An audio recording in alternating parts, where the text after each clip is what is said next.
Facebook Live and Get Rock Solid Coaching. Today, I'm Dan Rochon, and today I'm very excited and happy that I'm joined with Mr. Grant Wise. Hello, Grant. What's up, man? Thanks for having me. Yeah, man. My pleasure. So, Grant, tell us, who are you? What do you do? I help real estate agents make money. That's what I do. All right. That's a $1 million question, I guess. I've been working with real estate agents now for over half a decade, teaching them how to grow their business, leveraging social advertising strategies. So Facebook advertising, Instagram advertising, some of those different types of things.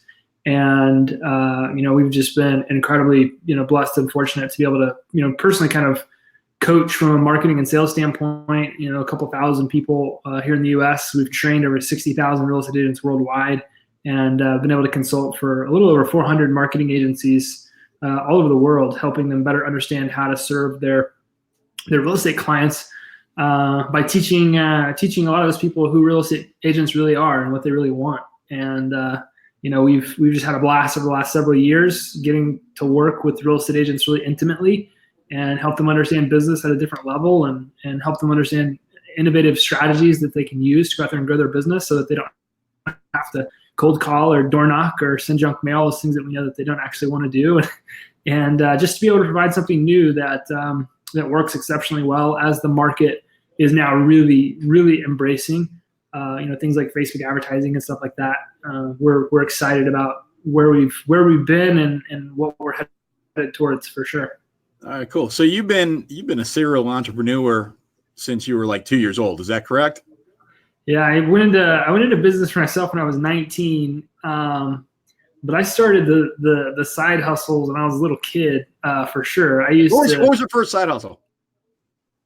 Aldi's. When I was little, it was like 4 blocks from an Aldi's, and at Aldi's you put a quarter in the cart, and then they let you take the cart so you can go around the store and shop, and then when you get done, you put the quarter back. And so what we would do is we would wait outside of the store for people to get done, and we would follow them to their cars, and we would offer to put their groceries away for them, and we would just ask if we could take the cart back. If we took the cart back, that means that we got to keep the quarter. And so typically we would help them put all their groceries away, and we would actually get tipped. And then we started realizing we were getting like really good tips for this. And so we started coming up with stories like, well, I'm trying to buy my mom a birthday present or something like that. And got to where we were seeing the same people, so we had to come up with different stories. But my other mom. yeah, my sister, it's her birthday coming up, or it's Kwanzaa or whatever. And so we did that for a long time, and I was probably like 6 or 7 or 8 when I was doing that. I was really, really young. I had no business being out there by myself. And my mom had a friend, her name was Iris. And one day Iris came walking up and said, "You're not supposed to be here." And I was like, "Oh no, it's over. It's ended." We were legitimately making like $5, $10, $15 a day just helping people put their stuff in their carts. And this woman ruined it for me. But the kiss of Iris. It was fun while it lasted. It was my first taste of entrepreneurship, I guess. All right. And so then you're fast forward. I know you probably had some hustles between then and 19. So what did you do at 19 years old? So I went into business for myself. My father actually owned a little construction company, and that's what I grew up in. I grew up in construction and development and real estate. And he had this little gutter installation business, and I just kind of dropped out of college. I went to college to play baseball and decided it wasn't for me after a few surgeries. And he fell off of a ladder about the same time. And I was like, "Hey, I'll come in and I'll do all the work and I'll just pay you 50%. You don't have to do anything. Just let me take over your business." And who wouldn't want to do that? And Sure. So he agreed, and I think I wrote him 2 or 3 checks, and I was like, "This is dumb. I'm not going to give this guy half my money. I'm doing all the work." And so I made him an offer to buy it, and he accepted it, and we kind of went on. And I played golf, 5 or 6 days a week, and I did a lot of gutter projects on the weekends that paid all my bills. And about the time that it got too cold to do some of that stuff, I was like, I could be doing something more with my life. And so I started a roofing business, and we specialize in insurance work. And I saw how profitable it was. I was doing a lot of the gutter stuff and jumped into roofing, and I got some good crews, and we had a hailstorm like 2 months later. And so we ended up roofing over 100 houses that first year I was in business, made a ton of money. And, unfortunately, I just didn't spend it the way that I should have spent it. I was this young kid. I grew up in a garage. I slept on a couch most of my life. Nobody ever taught me how to balance a checkbook or to invest my money or to do any of those types of things. And so I ended up spending it all on bar tabs and equipment and starting other businesses. And somewhere along the line, somebody grabbed me and said, "Hey, we're going to start a real estate company, and we're going to pay our real estate agents 100% commission." I was like, "All right, let's do it. I'm really good at starting businesses. Let's give this a whirl." And I ended up traveling the country for 2 years straight, no income, just blowing and going.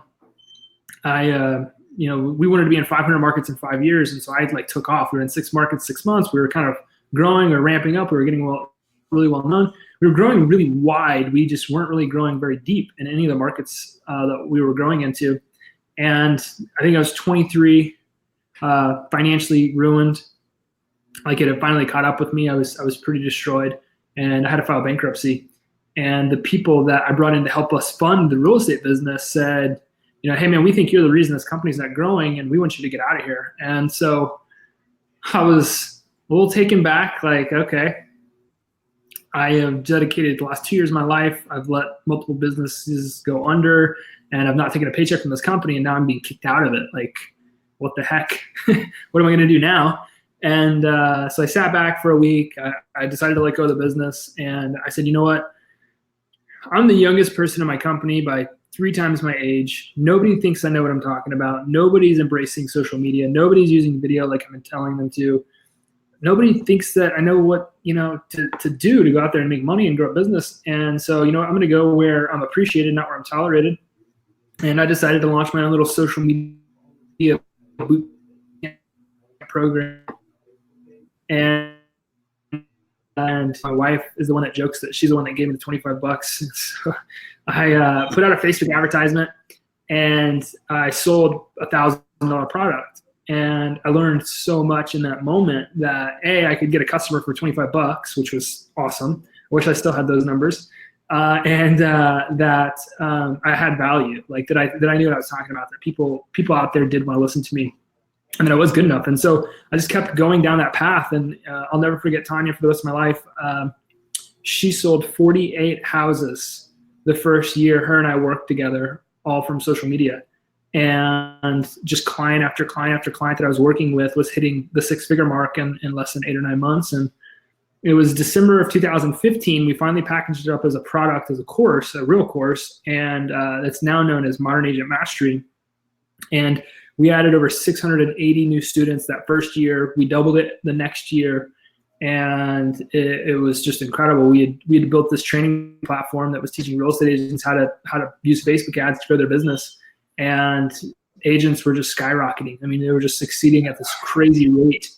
And, kind of intertwined in there are other really good stories about how we launched our software business, and, how we've continued to just evolve a lot of what we teach so that real estate agents how to really understand how to go out there, not just generate leads, but how to build a brand and how to convert customers and so on and so forth. So it's been a wild ride full of ups and downs. And we're really excited about kind of where we're headed next. That's cool. That's cool, Grant. What, if you're a real estate agent, what would you, what have you learned through, because I'm assuming that you may have had a few learning opportunities along the way.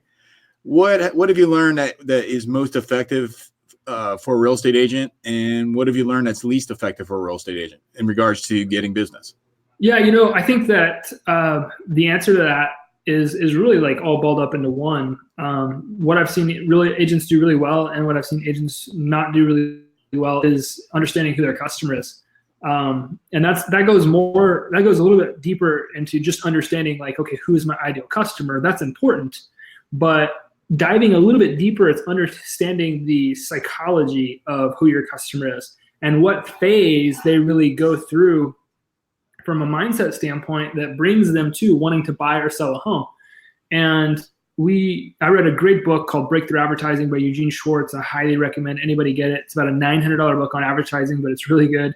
And I applied some of his laws to real estate, and we kind of found that there were three basic consumer levels of awareness when it came to the home buying or home selling process. The first is unaware. And so what that means is that somebody is unaware of their desire or need for the real estate process. And this is, unfortunately, when you think about building a brand, this is where most real estate agents put a lot of energy. If they get a billboard or a shopping cart advertisement or a park bench or whatever, they're spending loads of money hoping that somebody's going to drive by that thing and need what their service is. When the reality is that I can almost guarantee you've been in conversations with people, you start talking about real estate and they got no interest in the conversation because they have no desire, they have no need. And so realizing that, we really try to help people understand not to focus so much on the people that aren't interested, and focus on people that are at the second phase of awareness, which is what we call home aware. Somebody that's home aware is aware of their desire or need for the real estate process. Now, real estate agents make this huge cataclysmic mistake thinking that they can get somebody there. Like, if I could just talk to people, I'll sell them a house. If I could just do this, I'll get people to want to buy a home, or I'll get people to want to list their house. The truth is that's just not how it works. People go from having no desire to having desire through life events. Get a new job, having a child, loss of job, so on and so forth. There's all these different life things that take place which cause this need or desire for somebody to want to sell a property. But when it happens, we can really have our greatest impact reaching out to those people. If you look at a company like Zillow has masterfully dominated the real estate space for one reason. They give people what they want, which is homes to view. Years and years and years and years ago, if I was laying down with my wife and I said, hey, I think we should buy a home, I probably would have said, great, I'll call the bank tomorrow and see if we can even afford one. And the lender is going to connect me with a home who's going to show me houses. Because now, if I say I think we should buy a home, first thing I'm going to do is go to Zillow or Facebook or the internet or something, and I'll start searching. And then I'm going to ask a realtor to show me the property. And then the realtor is going to say, hey, let's get pre-qualified before we go do any of that stuff. So if we can really gear our advertisements, our marketing strategies, very Zillow-esque into giving people what they want, which is homes to view, we'll win in a big, big, big, big way. And that allows us to pull people into the third phase of awareness, which is going from home aware to home plus you aware, which means that they've got this desire for the real estate process, and they now know that you can help them facilitate that process, whether it's buying or selling.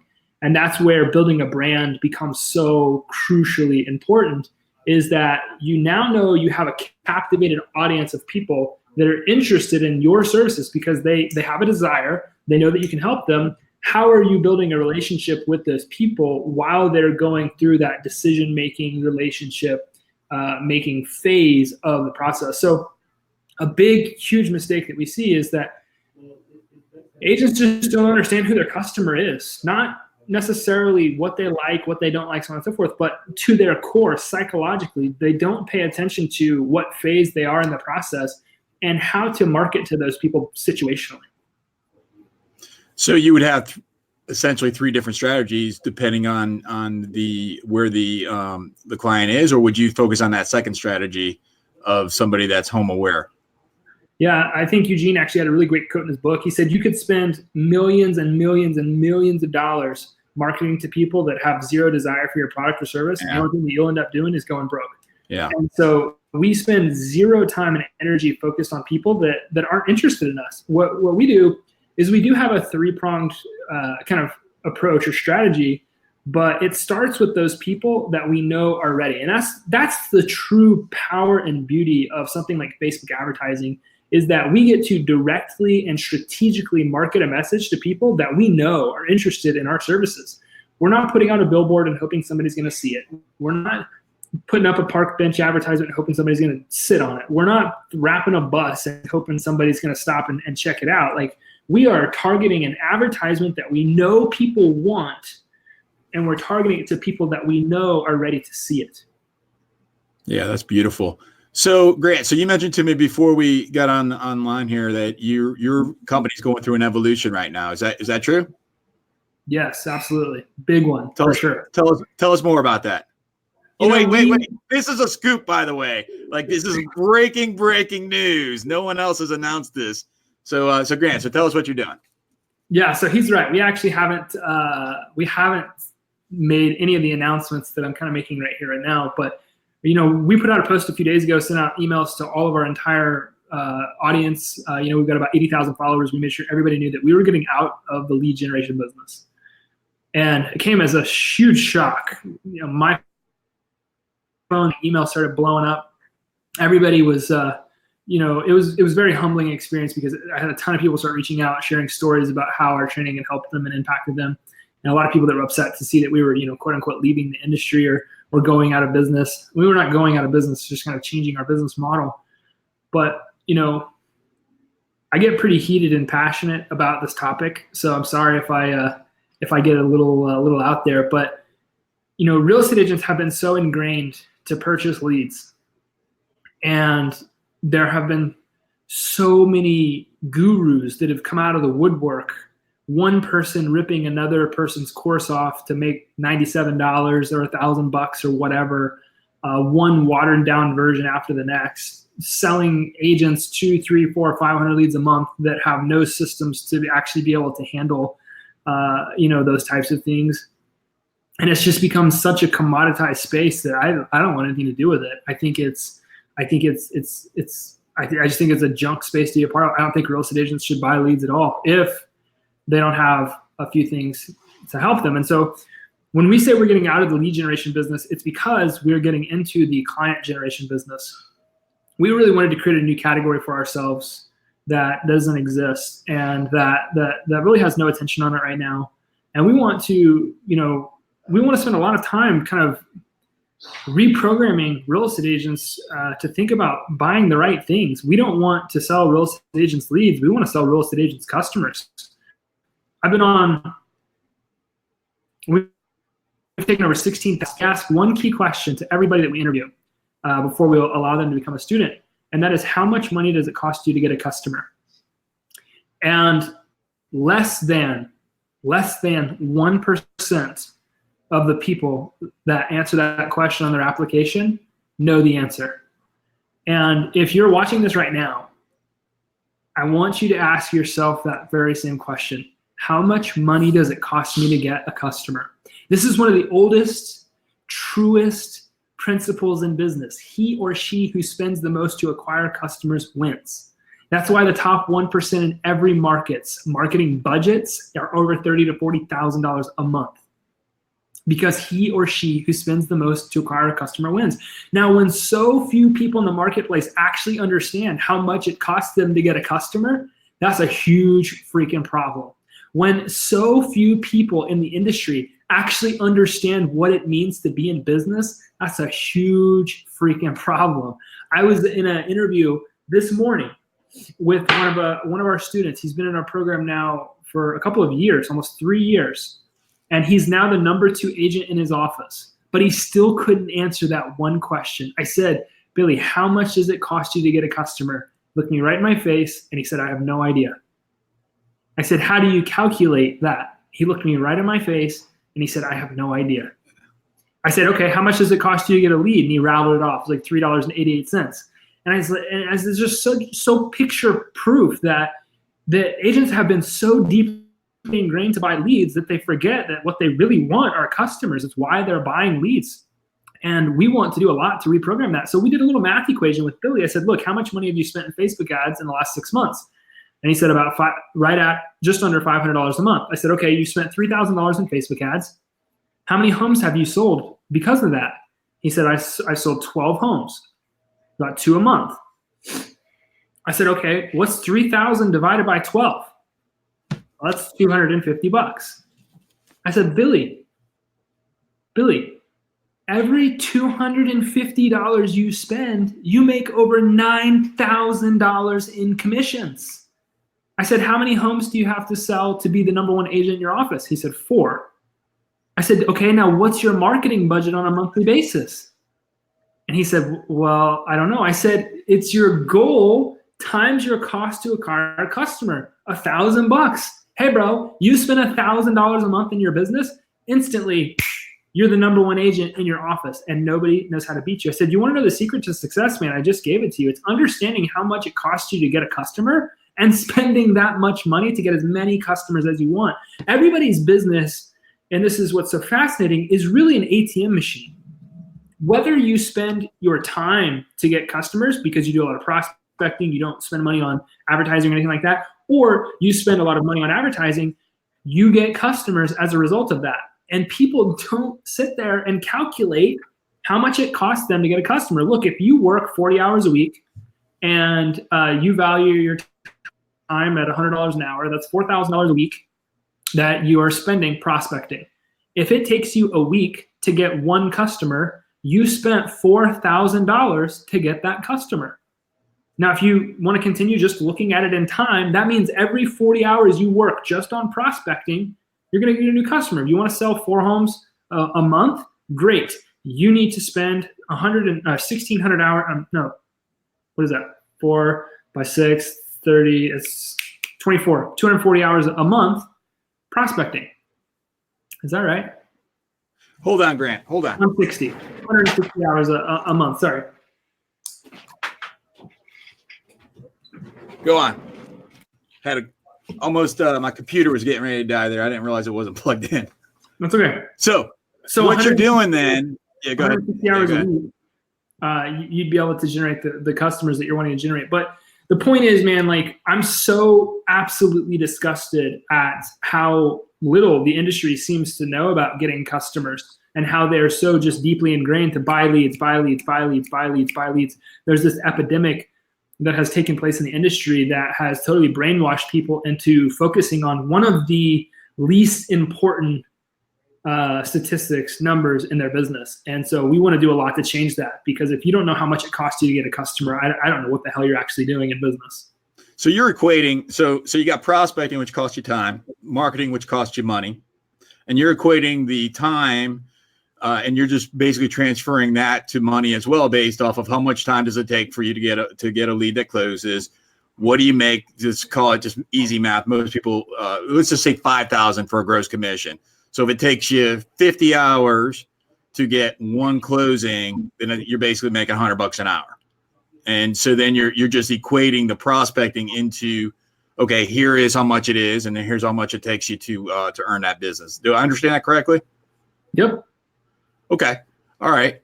And so how are you relating that specifically? So it's, instead of focusing on getting leads, now you're focusing on getting clients. What specifically are you doing? What's the difference? So our focus, man, is helping people understand how to build client generation systems in their business, not lead generation systems in their business. That's old news. Client generation systems that would help them understand how to get customers. So to do that, there's 3 core components. All right. So if you're listening to this right now, understand there's 3 core simple things you've got to do to generate customers. First, you do have to have leads. It's how you create opportunity for yourself. You've got to have that opportunity. So you've got to know how to generate leads in your business. I'm not disqualifying the importance of that. I'm just saying it's not the only thing that we should be paying attention to. You've got to know how to generate leads. The second thing that you've got to be able to do is you've got to be able to build a brand.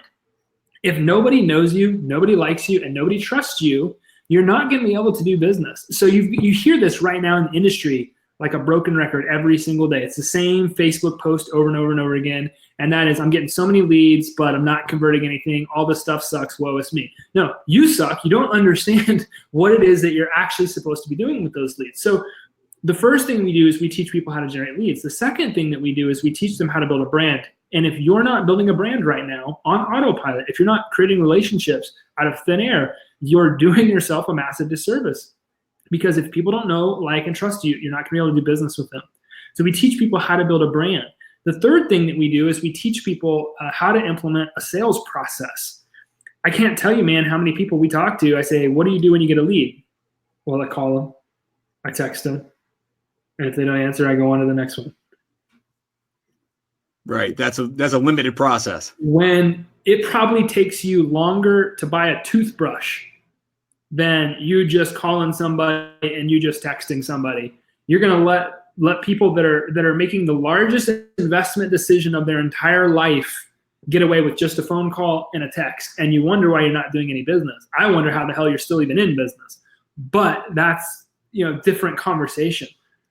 So when we knock all those things out of the park, we get a lead generation system in place, we get a branding system in place, we get a sales system in place.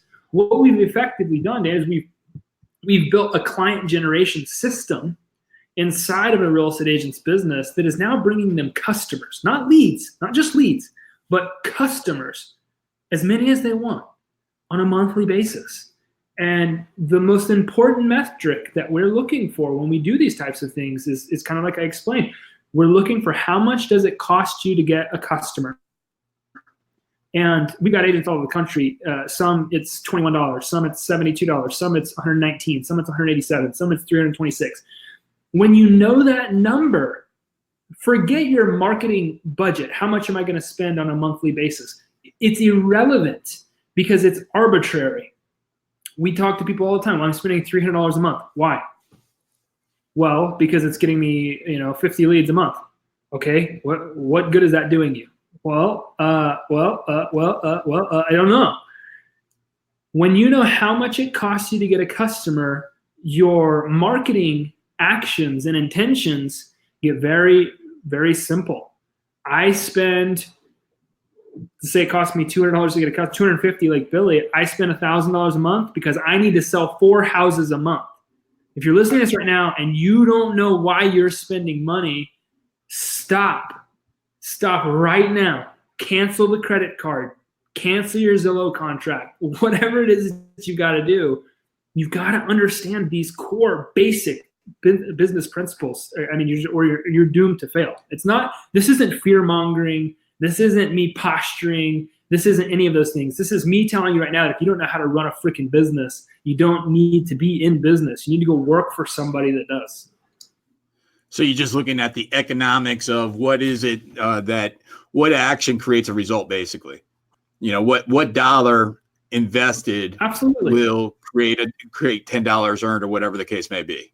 Absolutely. If you put $1 and then you scale that. Yeah, and then you just scale that. It's how we were able to scale our marketing budget to well over $100,000 a month. I would have never been able to do that if I didn't know how many customers that was buying me. Like, you've got to build an engine. You got to build a machine. And then, from what I understand, so once you get the lead, then you have to have a process, and part of that process is then building your brand to allow for them to understand that, hey, I am the resource for you to be able to take care of your need. Yeah. Am I understanding that correctly? Yeah, exactly. You're right on. So Dan, have you ever gone to Amazon to buy a product? Just sure. Yeah, of course. What happens when you don't buy the product? Then they retarget me for the rest of my life.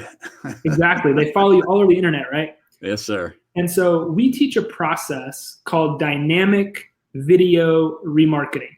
Mm-hmm. And so we teach agents how to create these little 1 to 5 minute videos that are just really good content videos, like how to buy a home, top 5 things to know about staging your house, interviews with lenders, interviews with title reps, insurance agents, contractors, whatever, right? Just really good substantive pieces of content that somebody that's buying a home would have a lot of interest in. We do that to help the agent look like the authority. They want to look like the educational, knowledgeable figure on this one topic, buying or selling a home. And when agents that we teach generate leads, through this process, we start to follow those people all over the internet.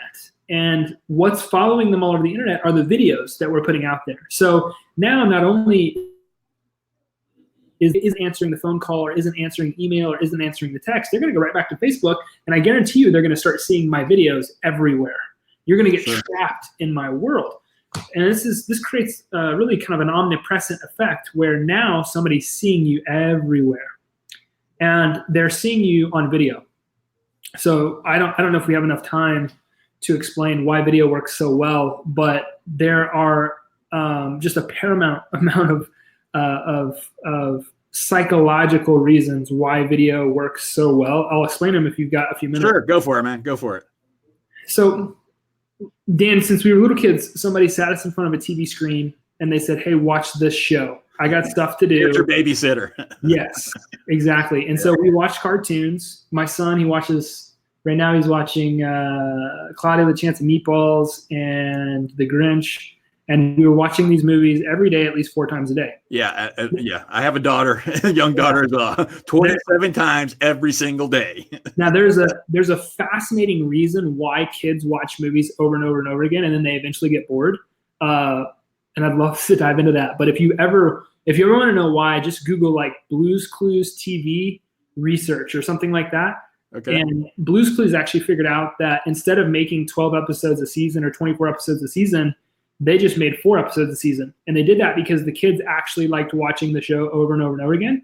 Because each show they would pick up a new clue, and by the 3rd or 4th time the kid watched it, they would actually be able to solve the clue and help, whatever.